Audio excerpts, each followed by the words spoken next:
पहली पहेली है।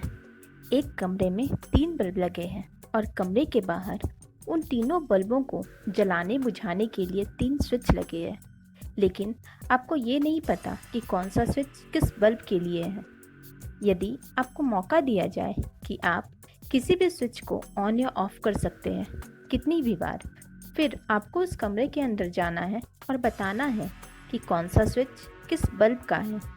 लेकिन एक बार अंदर जाने के बाद आप फिर बाहर नहीं आ सकते। दूसरी पहेली है। एक आदमी स्वर्ग और नर्क के द्वार पर खड़ा है। उसके सामने 2 द्वार हैं, लेकिन कौन सा द्वार कहाँ जाता है यह नहीं पता। एक पर प्रवेश कर लेने के बाद द्वार से बाहर नहीं आ सकते। दोनों द्वारों पर 2 देवदूत खड़े हैं।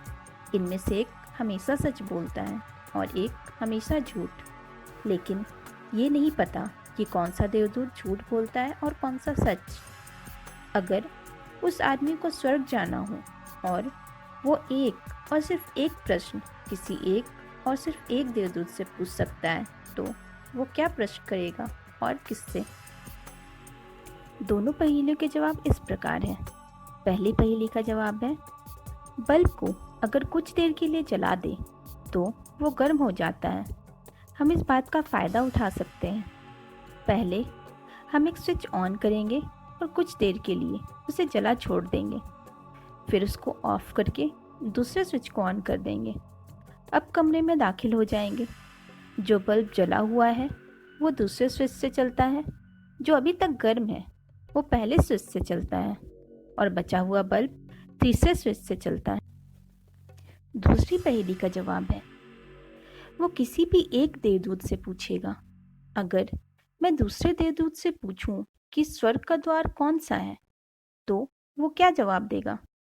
इस प्रश्न का वो जो भी उत्तर दे वो द्वार नर्क का द्वार है, इसलिए दूसरा वाला द्वार स्वर्ग का द्वार होगा। कैसे? अगर वो झूठ बोलने वाला देवदूत होगा तो वो दूसरे देवदूत का उल्टा जवाब देगा, यानी नर्क के द्वार को स्वर्ग का द्वार कहेगा। अगर वो सच बोलने वाला देवदूत होगा तो सही सही बता देगा कि दूसरा देवदूत नर्क के द्वार को स्वर्ग का द्वार कहेगा। दोनों ही स्थिति में उनके जवाब एक समान होंगे। दोस्तों, इस तरह की मज़ेदार पहेलियाँ सुलझाने के लिए हमारे चैनल को सब्सक्राइब करें और बेल आइकन दबाएं। Thank you.